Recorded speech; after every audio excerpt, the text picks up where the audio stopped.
If I hadn't answered the phone that night, I would have kept living a quiet life, safe, predictable, but also lonely, empty, like a hospital bed waiting for someone who never arrives. But I did answer, and in just 3 words, a stranger's voice shattered everything I thought I knew about the world. From now on, you're mine. I didn't know who he was, only that it was 2:37 a.m., and his voice cut through the darkness like a blade wrapped in velvet. I was a nurse, half asleep, barely aware. He was a man used to power, a man whose name alone could clear a room. But what scared me most wasn't the threat in his words. It was the part of me that wanted to hear more. I didn't know then that my father's death wasn't an accident, that a hard drive I didn't even know existed would put a target on my back, that the man I should have run from was the only one who could keep me alive. If I hadn't answered that call, I wouldn't have lost everything, but I would have never found him. The phone rang at 2:37 a.m., slicing through the silence of my apartment with a sharp, merciless insistence. I jolted awake, heart racing, disoriented by the darkness and the steady rhythm of rain tapping against the window.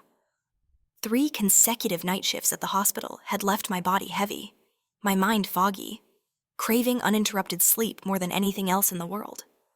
I fumbled across the nightstand, fingers closing around my phone as the screen lit up the room with an unfamiliar number.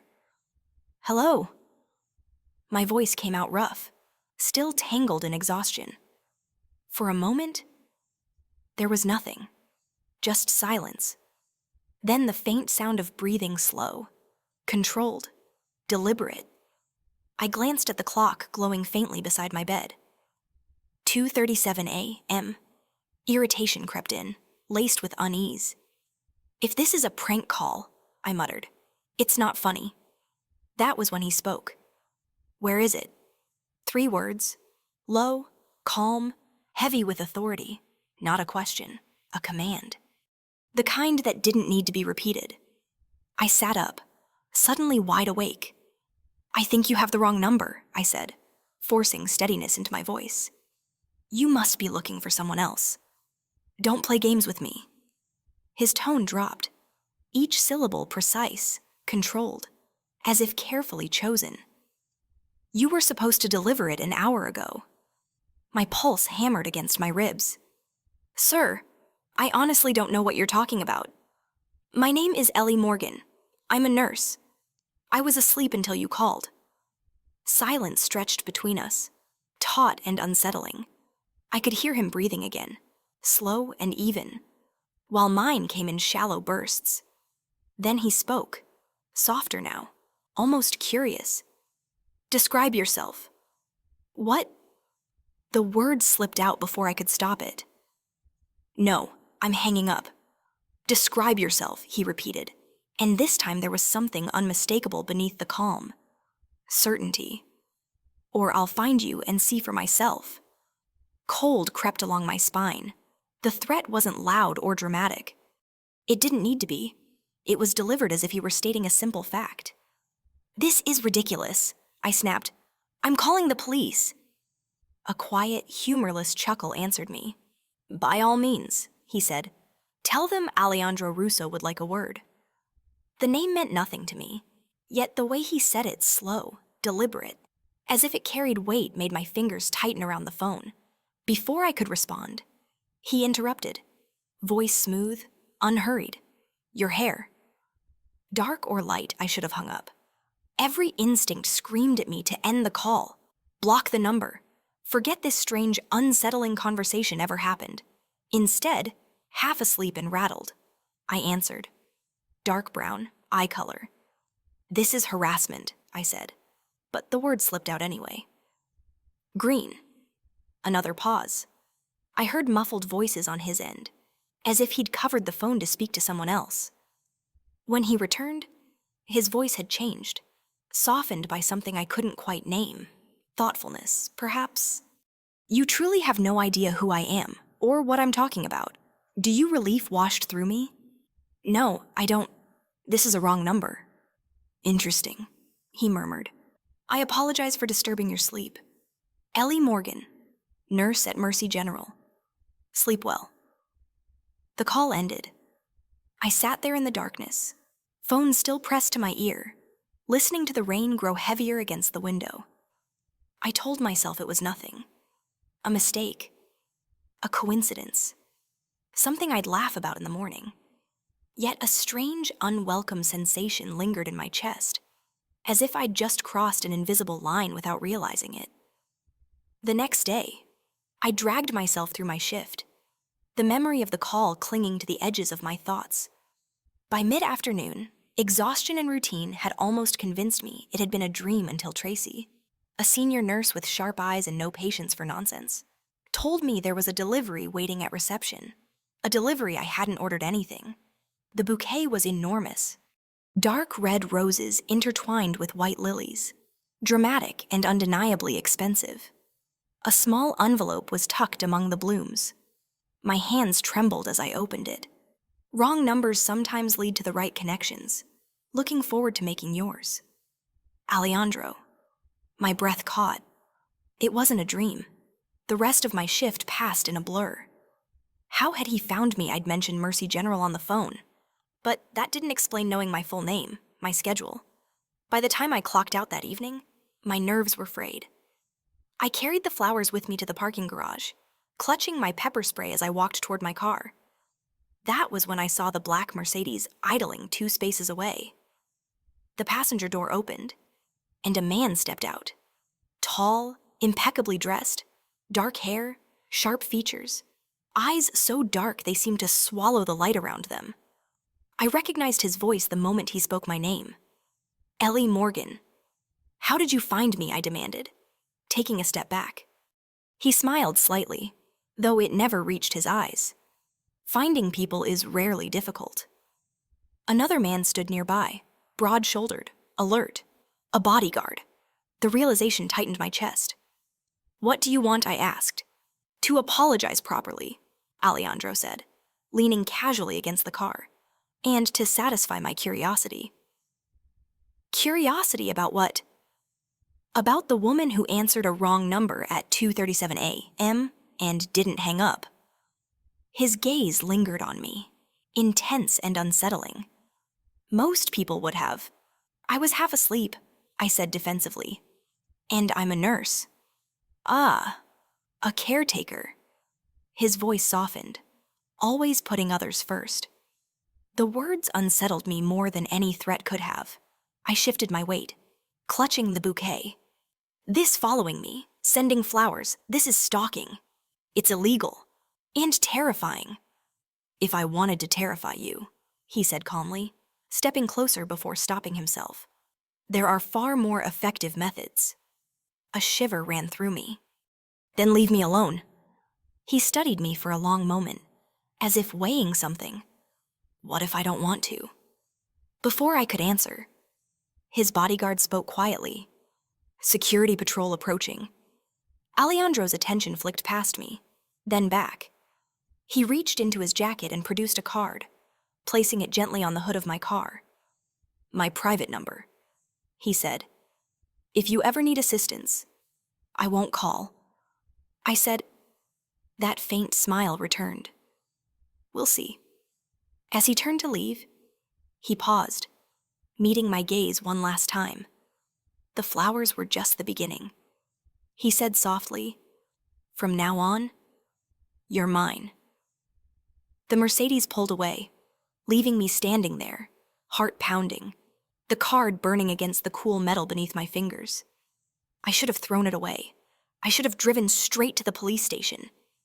Instead, I slipped it into my pocket, my mind racing with fear, anger, and a dangerous, undeniable spark of curiosity.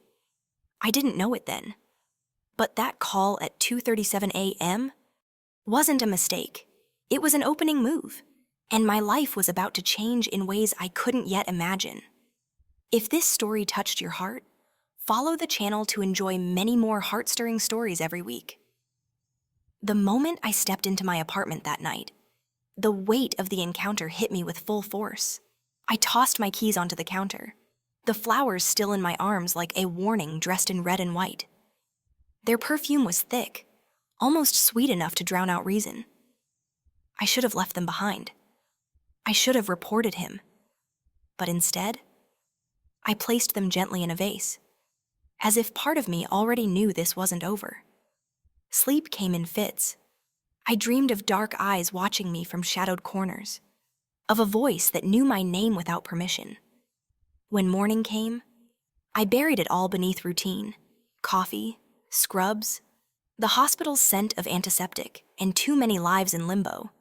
I threw myself into patience and charts, like I always did when something inside me trembled. But nothing silenced the memory of his voice.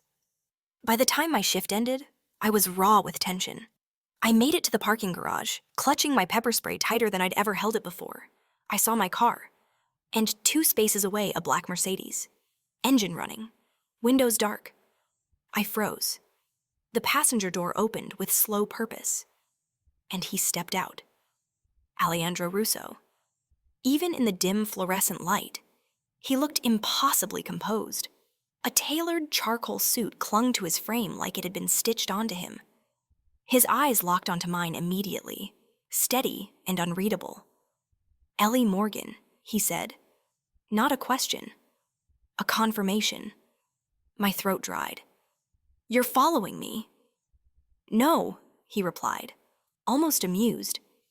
I was already here. He moved like a man who never needed to rush, each step deliberate, measured.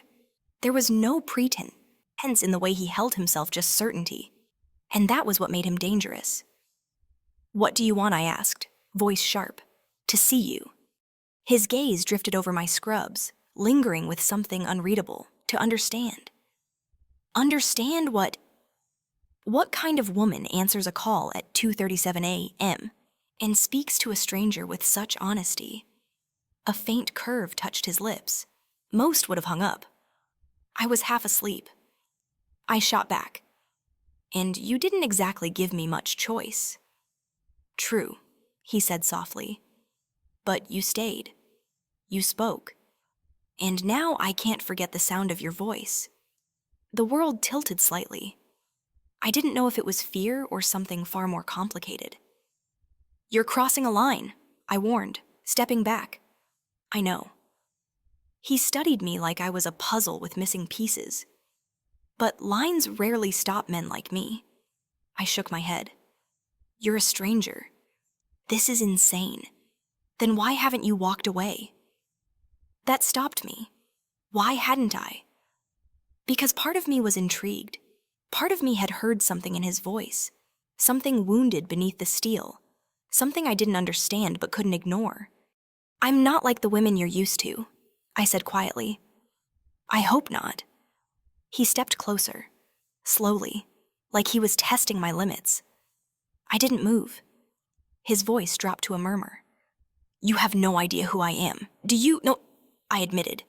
"And I don't want to. I'm not here to hurt you." "Ellie? Then why do I feel like I'm standing at the edge of something I won't be able to come back from?" He tilted his head, eyes unreadable. "Because you are." The moment stretched. The rain outside had started again, soft against concrete and metal. In the silence, I realized I could hear my own heartbeat. Alejandro reached into his jacket and pulled out a small card. He held it between 2 fingers, not pushing, just offering. "My number," he said. "If you ever need help." I stared at it. "Why would I call you?" His eyes darkened. "Because soon, you'll have no one else who can protect you."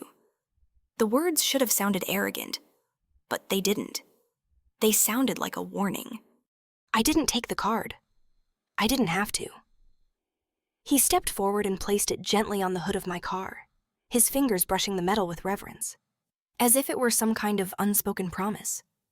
Then he looked at me one last time, and there was something in his gaze I couldn't define. Possessive, perhaps, but also haunted.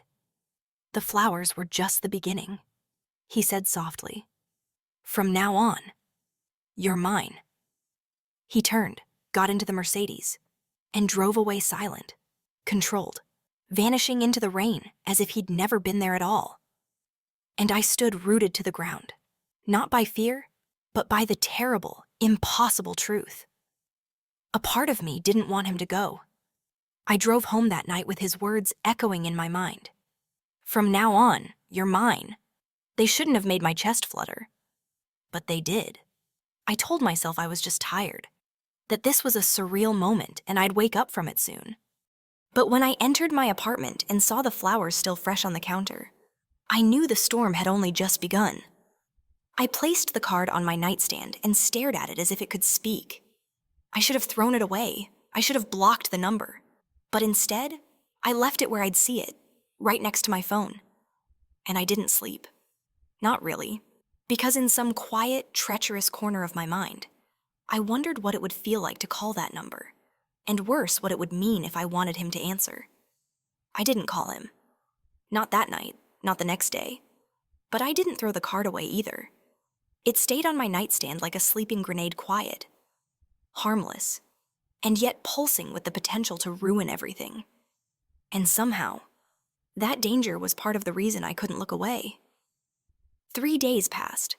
Long hours at the hospital blurred into each other, the white lights and beeping monitors offering a temporary refuge from the unease taking root in my chest. I hadn't told anyone, not even Tracy.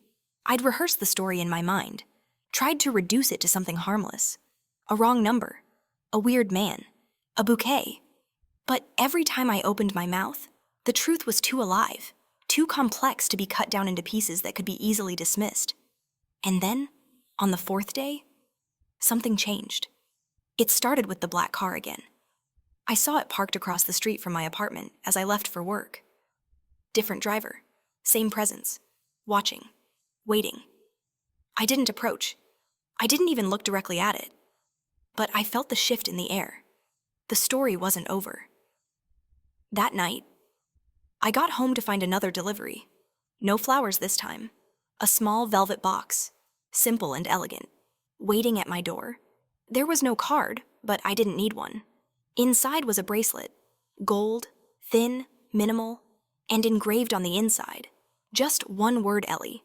Not from Alejandro, not forever. Just my name. Possession disguised as a gift. I stared at it for a long time, trying to figure out what frightened me more, the fact that he knew where I lived again, or the part of me that wanted to put it on. I didn't sleep that night either.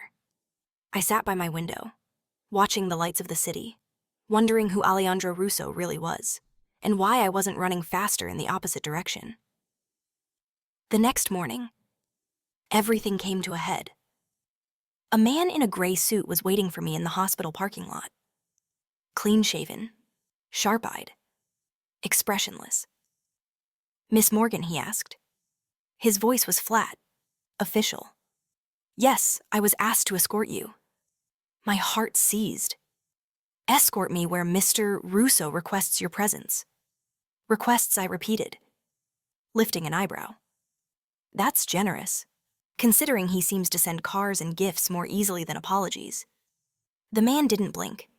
"He said to tell you it's urgent." I could have said no, should have. But something in the man's stance told me this wasn't optional. And some foolish part of me was already curious beyond reason. I slid into the back of the car and watched the city roll by through tinted windows. I told myself I was just doing this to end it, to tell him to stop, face to face. But the truth clung closer. I wanted answers. And worse, I wanted to see him again. We stopped at a private building I didn't recognize. No signs, no numbers, just polished stone and silence. The driver opened the door, and I stepped out into a lobby so sleek and cold, it felt like a museum exhibit curated by billionaires. The elevator took me to the top floor. When the doors opened, he was already waiting. Alejandro stood at the far end of a sprawling office, framed by floor-to-ceiling windows that swallowed the skyline. He turned as I approached, expression unreadable, hands in his pockets. "You came," he said softly. "You sent someone to drag me here," I countered. He tilted his head. "I didn't think you'd come otherwise." "You were right." I crossed my arms, defiant. "What do you want from me?" "Alejandro." He stepped forward, the confidence in his movements coiled and quiet. I wanted to see if the fire in your voice matched the fire in your eyes. I laughed. Bitter. You brought me here to compliment me, no, he said. I brought you here because I need you to understand something. I raised a brow. I made a mistake, he continued, voice low. The night I called you. I thought I was contacting someone else, someone who betrayed me. That call was never meant for you. I froze. Then why didn't you hang up? Why the flowers? The bracelet? Why follow me? His gaze sharpened. Because in 3 minutes, you made me forget who I was calling. You asked questions no one ever dares ask. You sounded afraid, but you stayed. No one ever stays.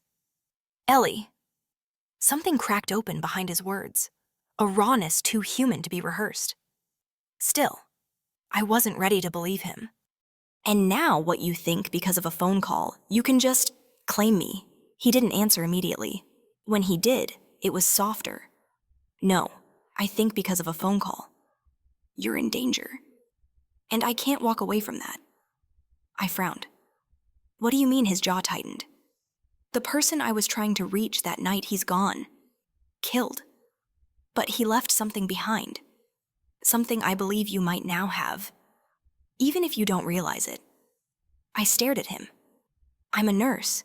I don't have anything of value. You do, he said. A phone number almost identical to his. A name that might have ended up on the wrong list. And a face someone might mistake for a loose end. A chill bloomed across my skin. This isn't about obsession, Alejandro said, stepping closer. It's about protection. I'm trying to keep you alive. Ellie. My heartbeat was unsteady, uneven. You think someone's watching me? I know they are. The room was too quiet, his nearness too much. And you, I whispered, what are you watching for?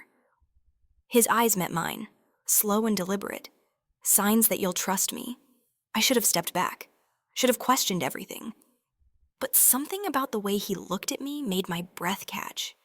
Not hunger, not control, something more dangerous recognition. He reached into his jacket and handed me a small device. A tracker. Keep this with you, always. If something feels wrong, press this button. My men will come. You expect me to walk around with a panic button? I expect you to survive. He said it without flinching, and somehow that made it worse. I left not long after, head spinning, hands trembling. The city felt colder, louder, harder to breathe in. But as I stood in the elevator, gripping that small device, I knew 2 things for certain. 1, my life was no longer my own, and 2, I wasn't sure I wanted it back. The tracker lay on my nightstand next to the card he'd given me days ago, both small, both harmless in appearance, both humming with a quiet threat beneath their simplicity. I hadn't touched either since returning from that glass fortress of an office, but I hadn't thrown them away either. And that said more than I was willing to admit. Alejandro's warning echoed in my mind with every breath I took. Someone is watching. Someone is coming. It was the kind of paranoia I had spent my entire life trying to avoid. Nurses didn't get involved in things like this. We were trained to keep hearts beating, not to become tangled in the shadows of men who spoke in half-truths and made bodies disappear with a glance. But fear wasn't the only thing lingering in me now. There was something else, a weight, a memory I hadn't realized was connected, and once it surfaced, it refused to fade. My father. I hadn't thought about him in months. He died when I was 19, car accident on a rainy night. They said it was the brakes, a bad curve, a terrible coincidence. I believed it because it was easier than questioning it, because grief leaves no room for suspicion when you're drowning in it.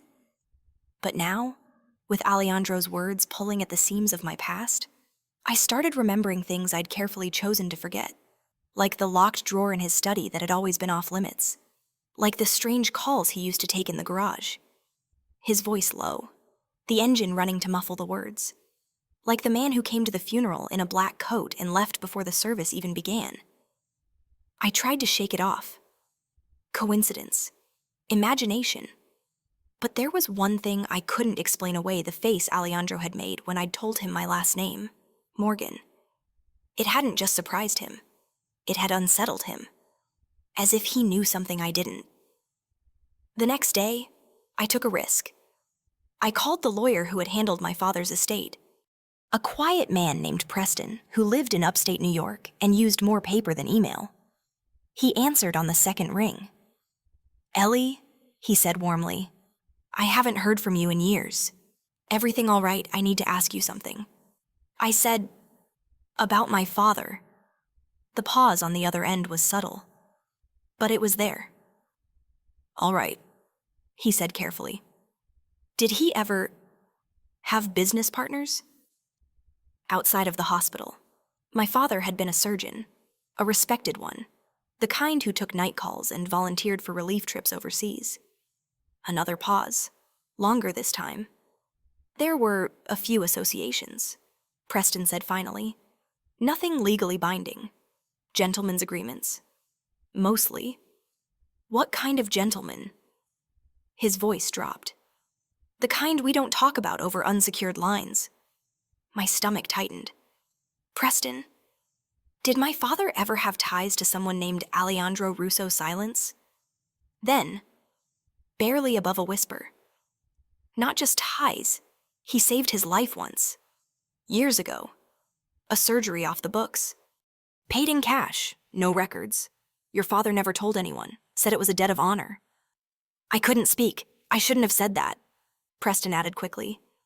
"Forget I did. Please." But it was too late. The truth had cracked open. When I ended the call, I was shaking. My father, the man who taught me how to stitch wounds on stuffed animals, had saved the life of a man who now moved through the city like a ghost wrapped in power. A man who had marked me as his the moment my voice answered his call. And now, I understood why. It wasn't random. It wasn't fate. It was a circle. Closing. I left my apartment and drove without thinking. The highway blurred. My hands clutched the wheel like it was the only thing keeping me upright. I wasn't running. I wasn't chasing. I was doing the one thing my father had always warned me not to, digging into a world that didn't forgive curiosity. I ended up at the lake. Sherwood Lake, an hour outside the city, where my family used to go before everything fell apart. There was a cabin there, small, worn down, untouched since the funeral. No one knew I still had the keys. Inside, dust coated every surface like a second skin. But the air smelled the same pine, old wood, the echo of laughter buried under years of silence. I moved through the cabin slowly, letting memory guide me. The bookshelf, the fishing rods, the photo of me and my dad on the mantel, both of us grinning, my fingers flashing a crooked peace sign. And then I saw it. The box, an old wooden chest, tucked beneath the stairs. I remembered it from childhood, used to hold winter coats and tools. I never questioned it. But now, I pulled it open with trembling hands. Beneath the blankets was a metal lockbox. Heavy, sealed, no key in sight. I stared at it for a long time, heart pounding. Then I stood, walked to the mantel, and removed the photo frame. Behind it, taped to the back, was a small silver key. It fit perfectly. The lock clicked open. Inside was a flash drive, and a note, folded, yellowed with time. I unfolded it slowly. "Ellie, if you're reading this, then I'm gone. And you're in danger. I tried to protect you from this world, from the people I once helped. But debts don't die when we do. If they come for you, find Alejandro Russo. He owes me, and he keeps his word. Trust him the way I once did, and don't let the truth break you. Love, Dad?" My breath caught in my throat. He knew, all along.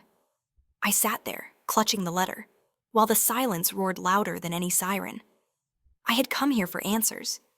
I hadn't expected a door, and I hadn't expected it to open straight into the fire. I didn't remember driving back to the city.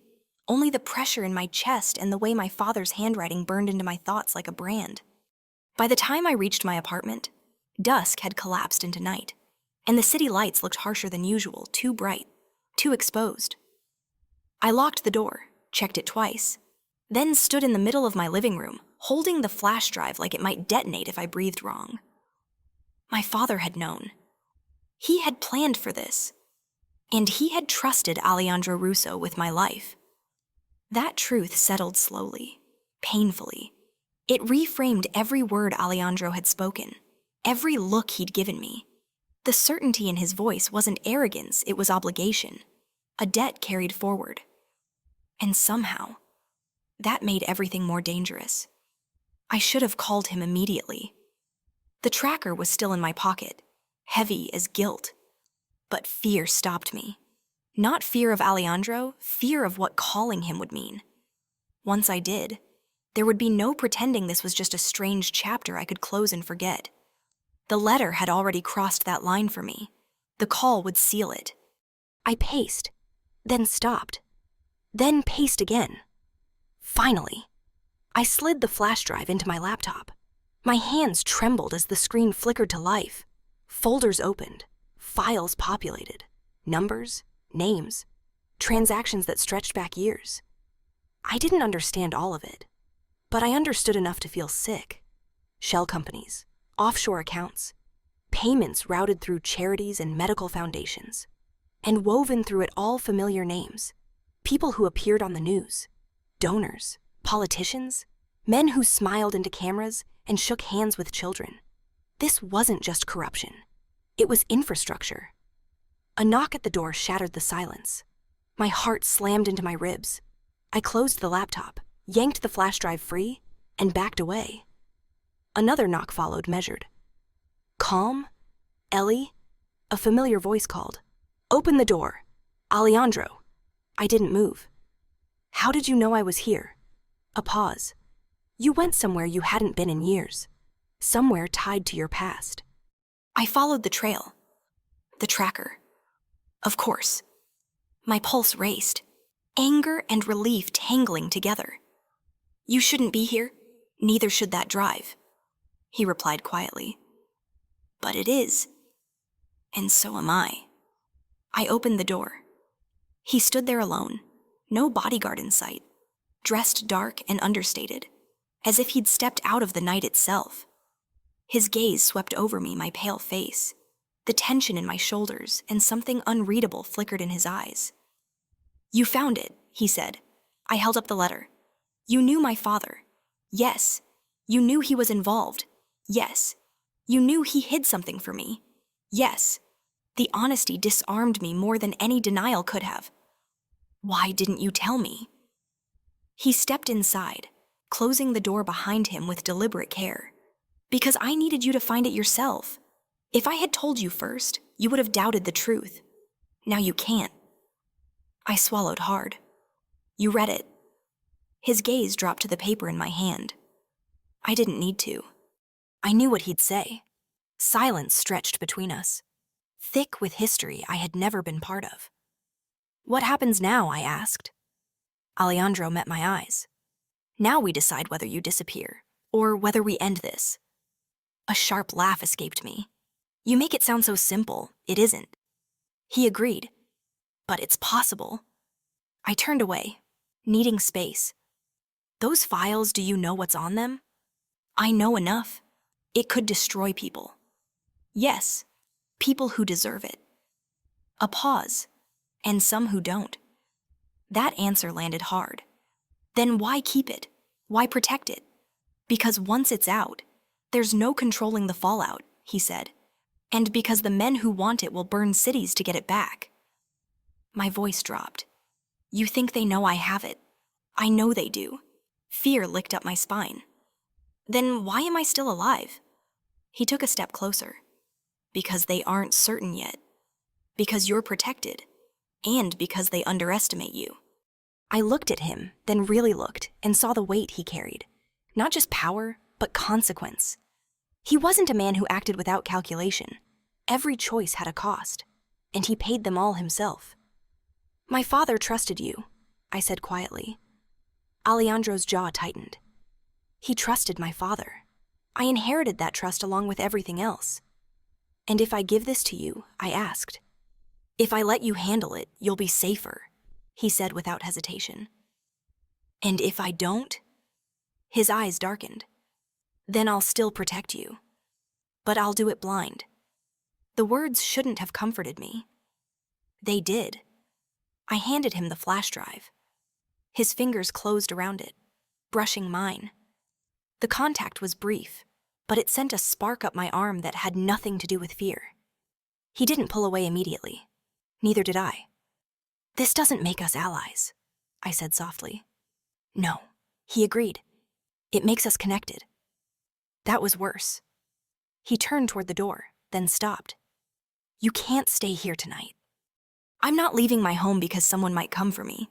They will, he said simply. And when they do, this place won't slow them down. I hesitated. Where would I go? His gaze held mine. Somewhere I can see you. Somewhere no one else can reach. The implication was heavy, intimate, dangerous. I should have refused. Instead, I asked, how long? As long as it takes. I nodded once. Then I'm coming with you. Something shifted in his expression, surprise, quickly masked by resolve. Pack a bag. Nothing identifiable. As I moved toward the bedroom, a strange calm settled over me. The choice had been made, not because I trusted him completely, but because my father had, and because every instinct I had told me that walking away now would be the real danger. When I returned, Alejandro was watching the window, alert, focused. He turned as I approached, eyes lingering on me in a way that made my breath hitch. You should know, he said quietly. Once you step into my world, it won't let you go easily. I met his gaze, steady despite the fear curling in my stomach. Neither did yours when it called me at 2:37 a.m.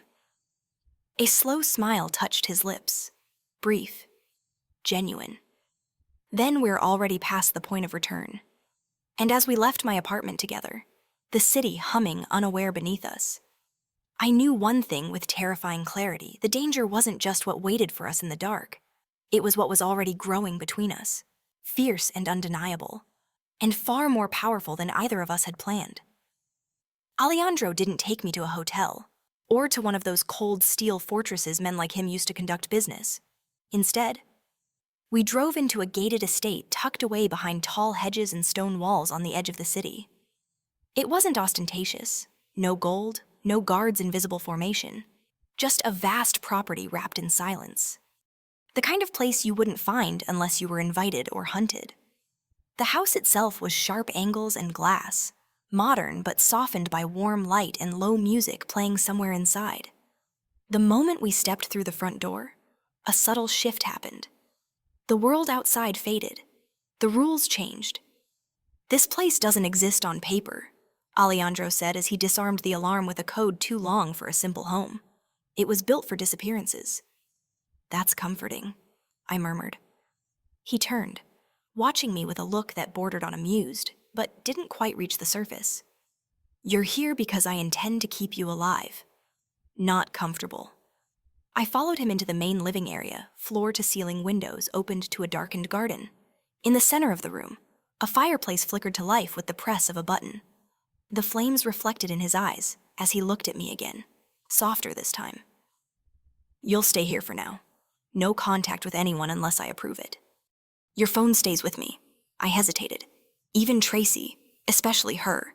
He said, they'll use her without a second thought if they think she's close to you. I handed over the phone, fingers lingering a beat longer than they should have. It wasn't just about surveillance. Giving it to him felt like surrendering a version of myself, the Ellie who still believed she could live a quiet life and return to it when this was over. There's food in the kitchen, he said. Clothes in the room upstairs. I had them brought in. Guessing your size wasn't difficult. You don't find that invasive, no?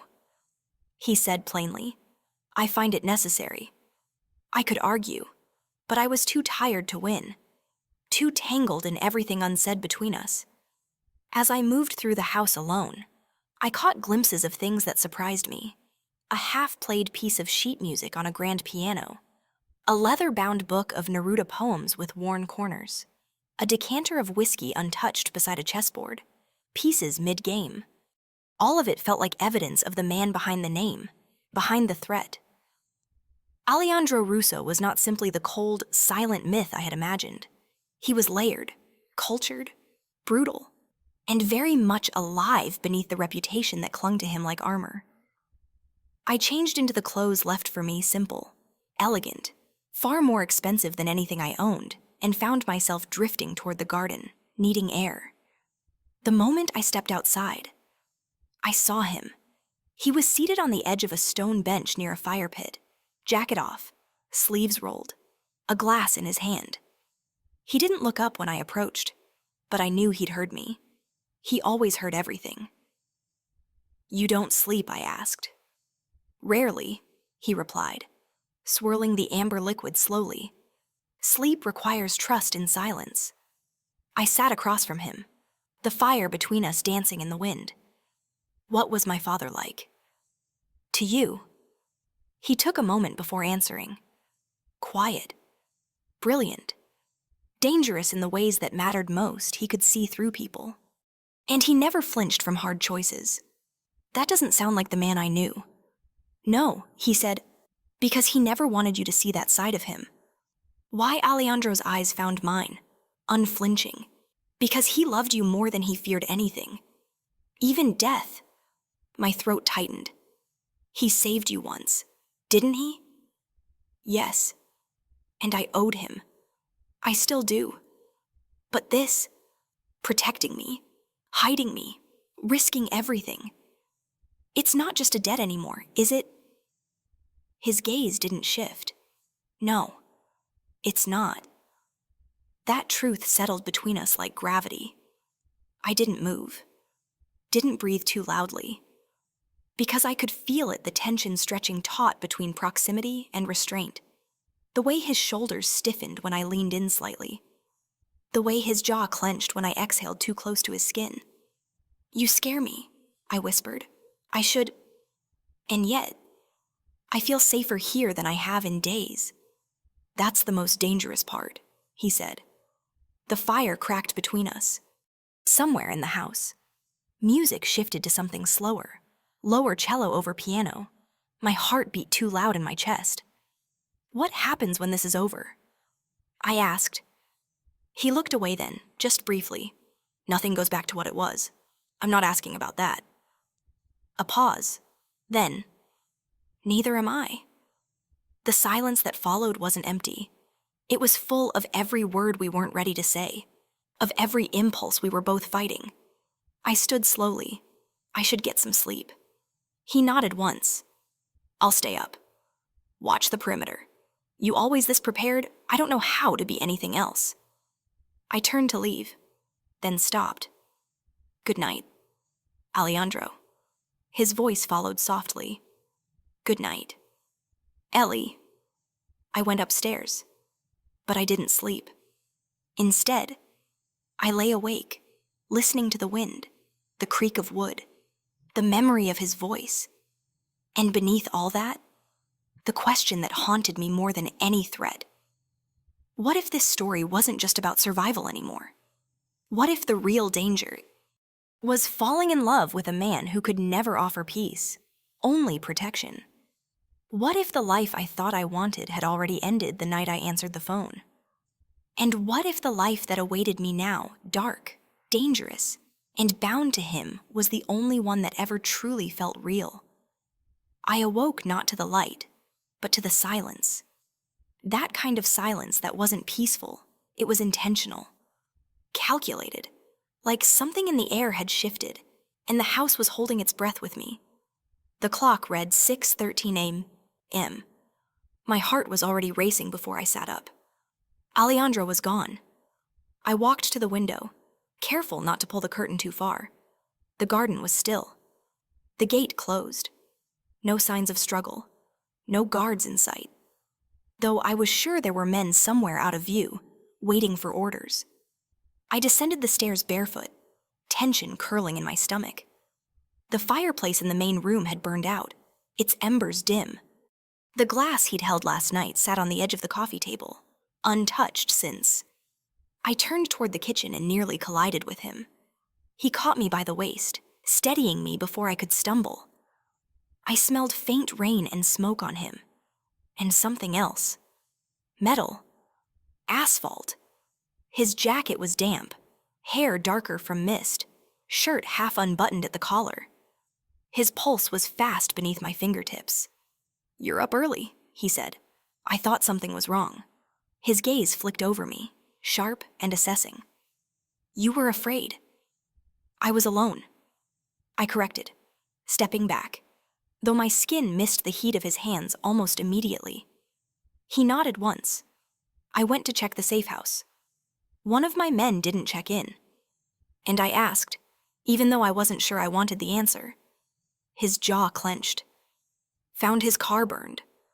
No body." That was answer enough. "So they're close. They've always been close. Now they're bolder." I hated how calmly he said it, like violence was something that just happened in the background, like traffic or weather.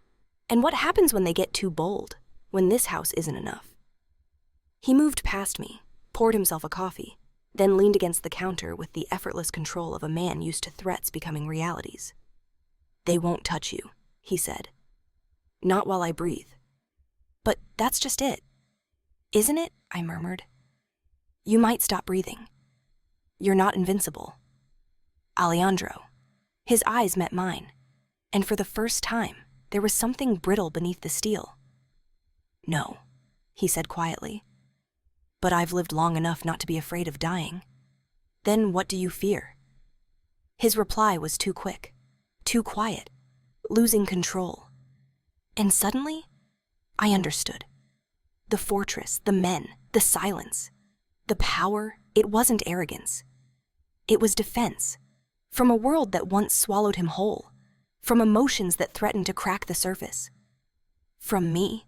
I looked at him for a long moment. Then I turned, walked past the glass doors, and stepped barefoot into the cold morning grass. It was reckless, childish, maybe, but I needed space, and I needed it in open air. He followed me seconds later. Of course. His footsteps were quiet, but I heard them.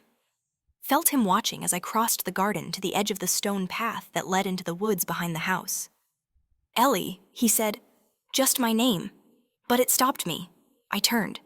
He stood a few paces away, the wind pulling at his shirt, his expression unreadable. "Do you trust me?" A pause. "Do you want the truth?"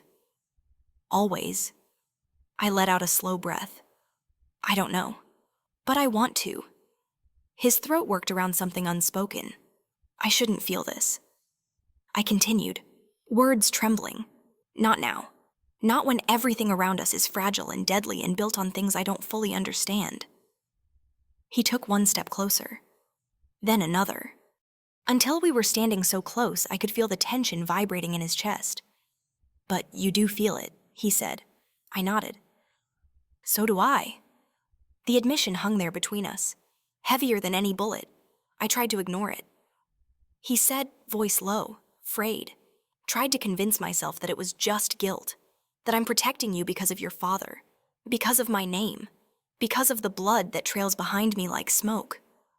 But it's not that simple. "No," I whispered. "It never is."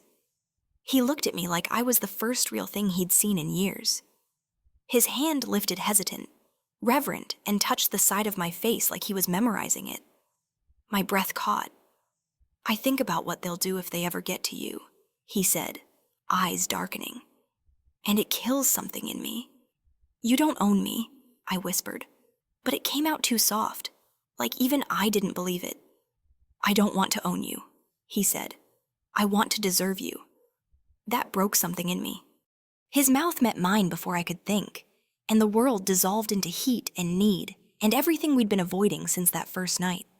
He kissed like he fought deliberate, powerful, precise, but there was hunger beneath it too. Desperation, the taste of restraint finally surrendering to emotion. I curled my fingers into his shirt. He pulled me closer, and the garden disappeared. The rain on our skin didn't matter. Nothing did except the impossible truth of this moment. We weren't supposed to want this, but we did. When we finally broke apart, breathless and undone, he rested his forehead against mine. "This changes everything," he said. "No," I replied. "It just brings the truth into the light."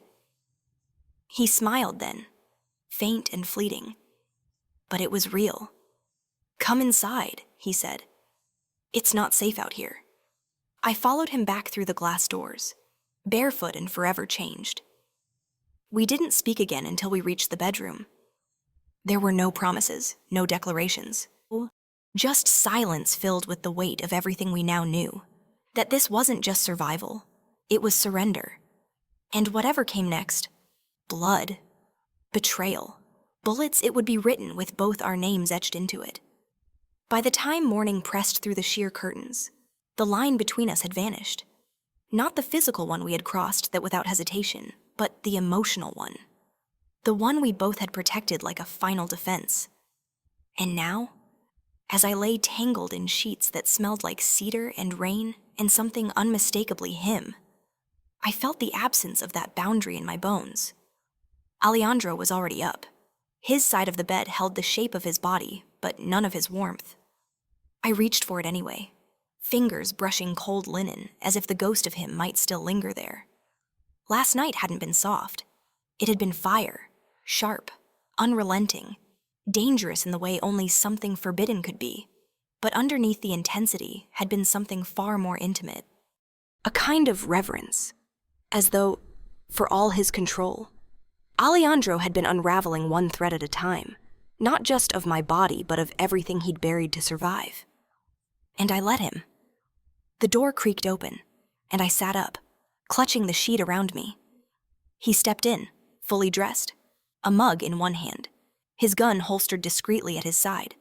His eyes found mine instantly. "You're awake," he said, voice low. "Hard not to be," I murmured. After last night, something flickered across his face, guilt, maybe, or worse, tenderness. He walked to me slowly and set the coffee down on the bedside table. "I wasn't sure if you'd regret it." "I don't." His jaw tightened. "Good." I took the mug, sipped. It was exactly how I liked it. No sugar, too much heat. "How long have you been up?" I asked. 2 hours. Expecting something, I'm always expecting something. The edge in his tone wasn't directed at me. It never was, but it was there, sharpened, alive. The man who had kissed me with unfiltered longing the night before had already buried that side of himself under layers of armor again. "What is it?" I asked. He hesitated. "Alejandro?" His shoulders stiffened. "There was movement downtown, a warehouse fire, controlled, intentional. One of my informants thinks it was a message." From them, he nodded once. "What kind of message?" "They know you're with me.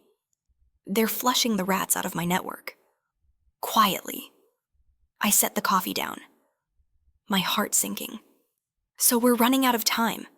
We were never on borrowed time." "Ellie," he said, "we were always a step behind. The only difference now is they're not hiding it anymore."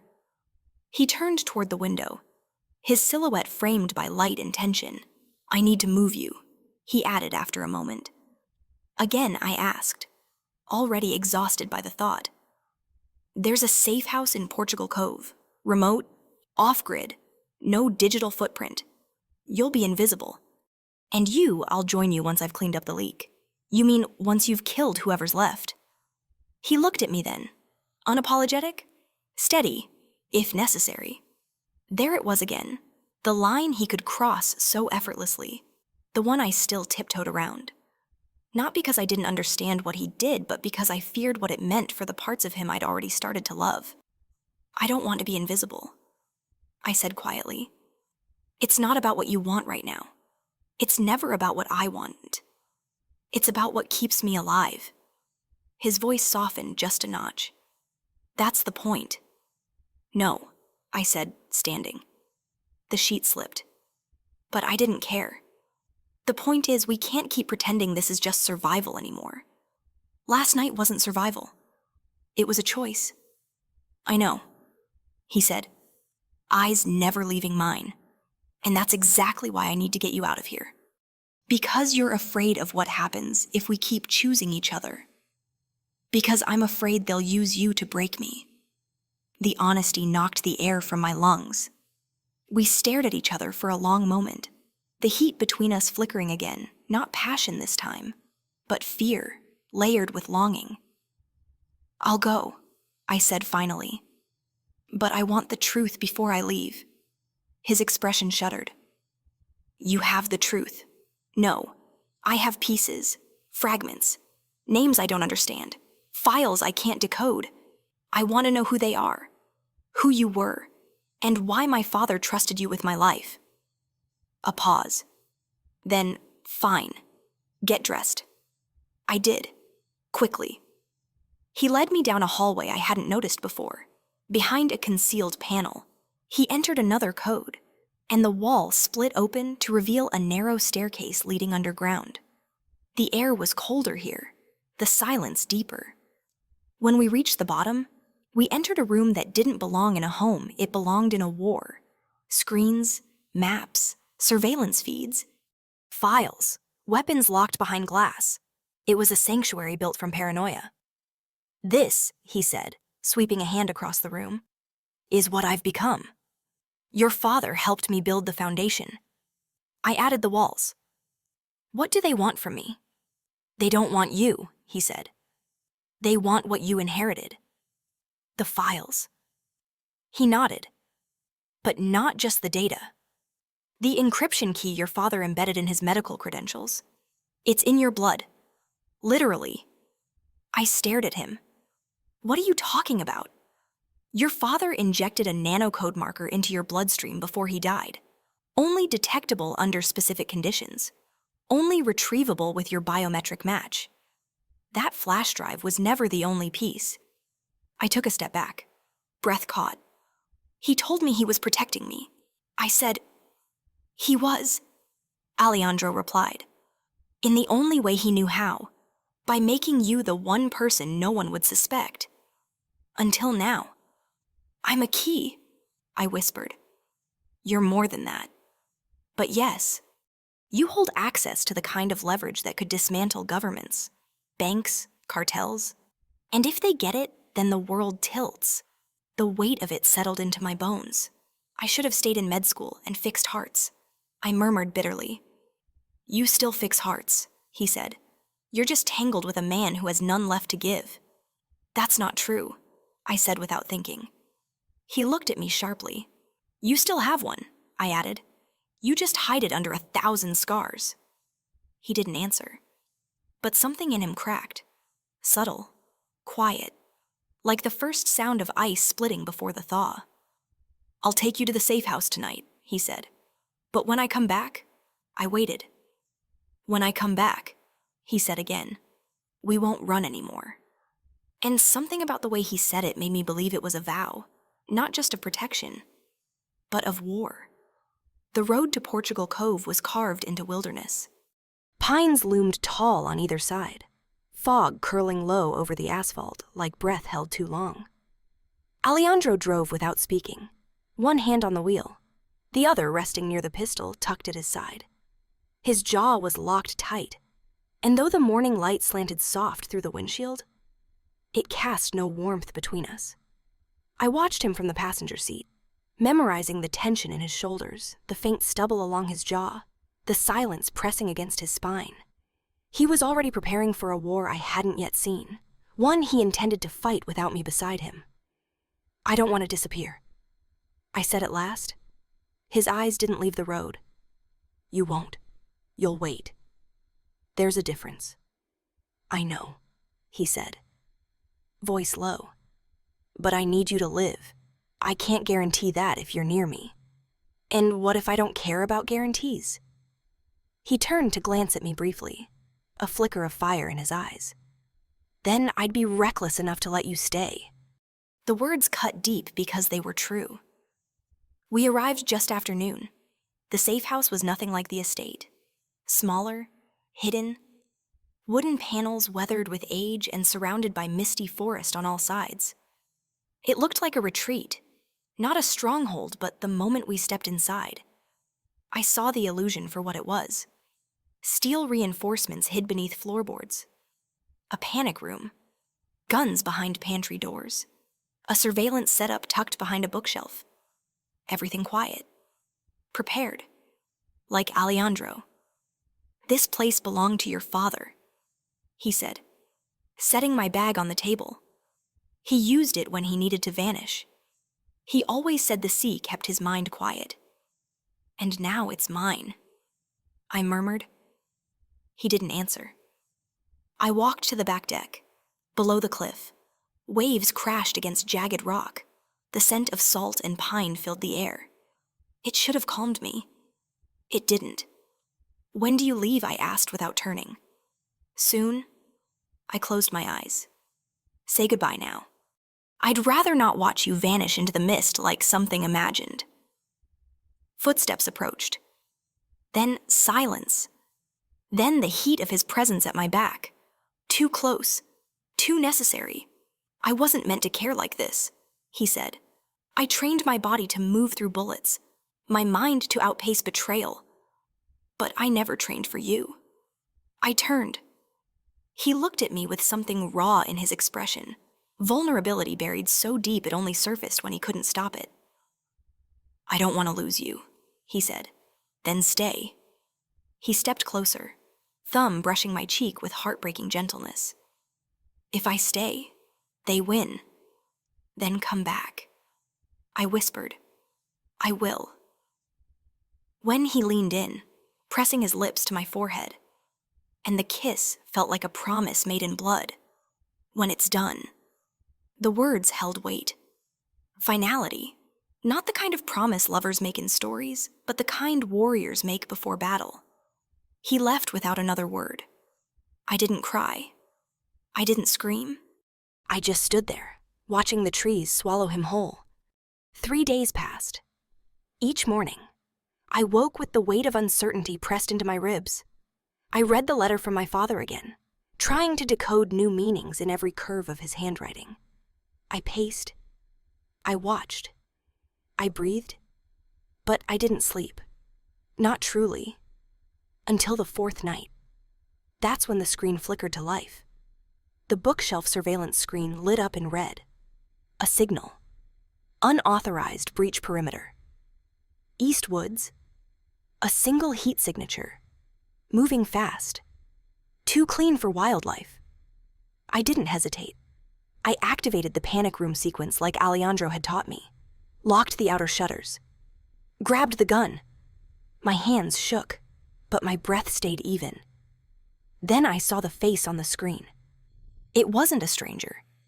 It was Tracy. Running. Bleeding.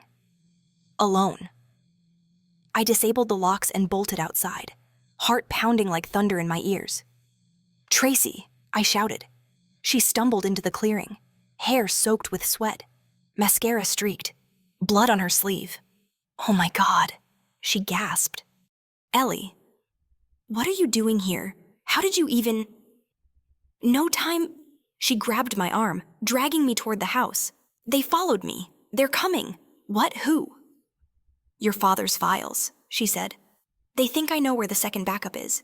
They found me. I ran. But you didn't know I know now." A crack echoed through the trees. Not a branch. A gunshot. We both dropped. "Get inside," I hissed, dragging her toward the door. More gunshots. Closer. I pulled her through the threshold and slammed the lock just as the first impact cracked the outer glass. Panic room. Now. But now. We bolted down the hall, ducked into the panel behind the fireplace, and sealed the door. It was dark, soundproofed, small. My heart thrashed in my chest. Tracy sobbed beside me. "I'm sorry," she whispered. "I didn't know who else to run to. I thought if Alejandro." At his name, something inside me broke. "I don't know if he's alive." I said, voice shaking. "Ellie, I haven't heard from him in 3 days." We sat in silence, the kind that cracks nerves and drowns thought. Outside, gunfire echoed again, closer. But the room held. Eventually, the sounds faded. Then came the voice, low, clear. A speaker embedded in the wall clicked on. "Ellie." It wasn't Alejandro. The voice was male, smooth, confident, dangerous. "You've made this quite difficult. But you don't have to die in that hole. You just have to give me what I came for." I held Tracy's hand so tightly I felt her bones shift. "Come out," the voice said, "or I come in." Then silence. The screen flickered again. One feed came online. And then I saw him. Alejandro, bleeding, cornered. 2 men dragging him between trees like a trophy. My stomach dropped. He was alive. But not for long. For one suspended breath. Time fractured. Alejandro's image on the screen was grainy. But I knew that blood. That walk. That way he turned his head even while half dragged, as if still listening to the world around him. They had him alive barely, and the man on the speaker wanted me to see it. To unravel. To run straight into the trap. Tracy gripped my arm. "You can't go out there. I have to. They'll kill you. They'll kill him if I don't." She stared at me. "So what are you going to do?" "Hand over your blood, the encryption become their pawn." "Just to get him back." I said, quieter now. "I'm going to end this."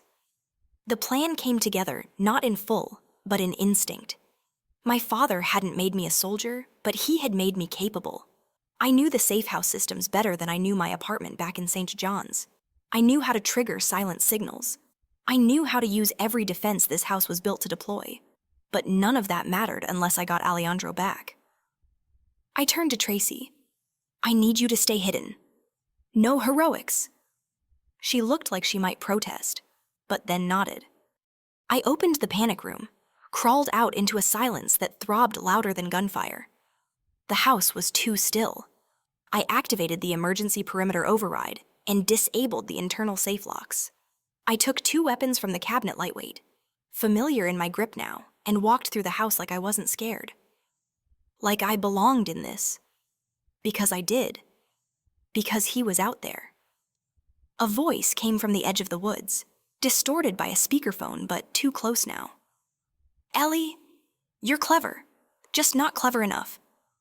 I stepped outside, hands up, nothing but wind between me and death. "Let him go," I said clearly. "You don't need him anymore." A figure stepped into view, Lucas DeAndre. Of course. The snake behind the facade.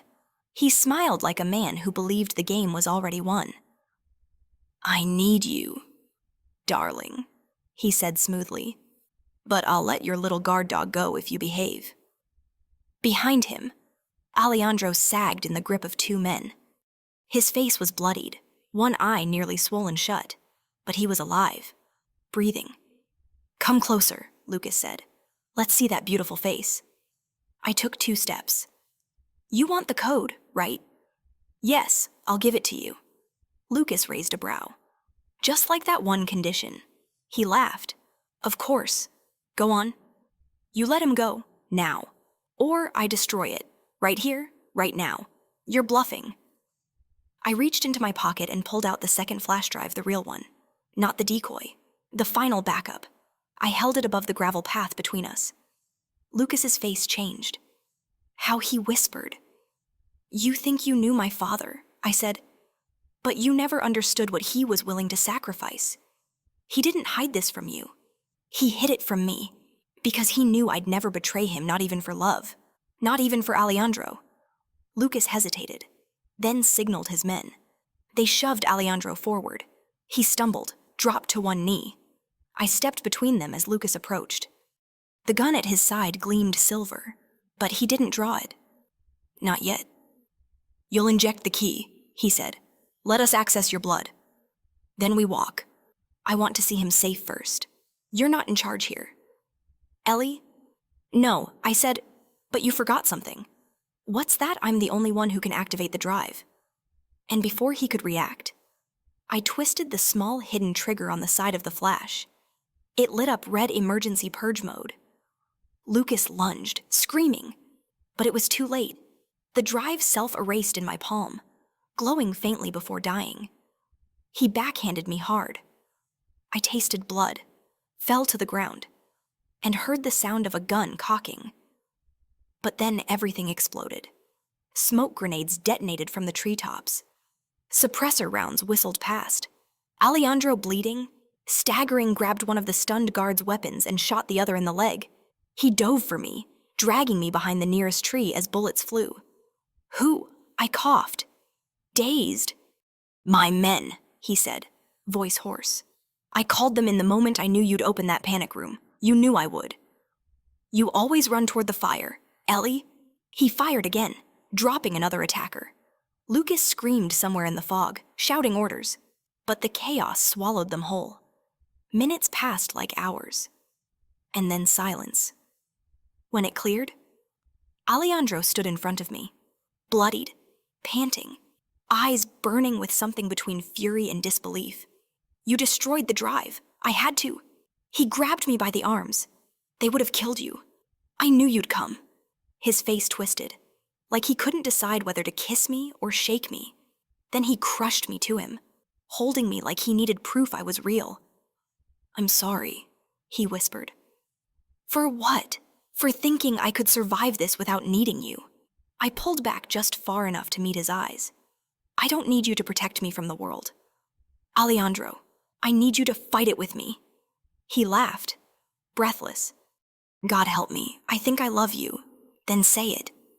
I whispered, "I love you." It wasn't perfect. It wasn't peaceful, but it was real. And after everything we'd survived, it was enough. A month later, the world spun differently. The files were gone, but the threat had dissolved with them. Lucas had vanished, his empire fractured, his name now a ghost among even darker ones. Alejandro's network rebuilt itself quietly. I left the hospital for good. We moved into a house by the sea, not to disappear, but to begin. The scars on his body faded slowly. Mine did too. We didn't speak often of what came before, not because we couldn't, but because we didn't need to. We had built something stronger in the aftermath, something made not of secrets, but of survival. One morning, as I stood in the doorway watching the waves, he came up behind me and wrapped his arms around my waist. "I bought the land down the coast," he said. "For expansion. Business, no. A clinic. In your father's name." I turned in his arms, stunned. "Why?" "Because you were meant to heal, not just survive. And now, you can..." My eyes filled. "You really did pay your debt to him." He smiled faintly. "No, this one's for you." I kissed him. Not like the first time, full of tension and fear. This time was calm, certain, the kind of kiss that spoke of peace finally earned. And as the morning light spilled across our skin, I knew the truth. Some stories begin with a phone call. Ours ended with a promise.